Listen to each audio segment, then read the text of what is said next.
So guys আজকে আমি আপনাদেরকে শেখাবো সিএস র্যাঙ্ক ম্যাচে যখন শেষ রাউন্ডে আপনার তিনজন টিমমেটই মারা যায় এবং বিপরীত পক্ষে চারজন প্রো প্লেয়ার থাকে, তখন আপনি কিভাবে একাই সেই চারজনের সাথে ফাইট করে ম্যাচটাকে জিতাবেন।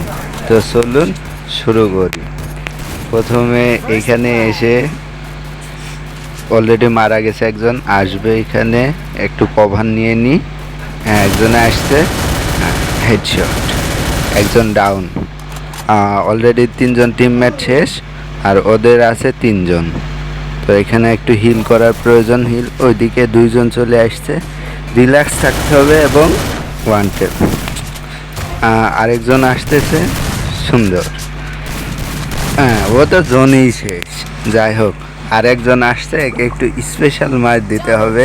তিনটি অলরেডি শেষ করে দিয়েছি। আমার মতো প্রো প্লেয়ারের কাছে এসব কোনো বিষয়ই না। এটা কি হলো? এই ভাই, আমি তো ওয়ান টেপ মারছিলাম। হ্যাঁ,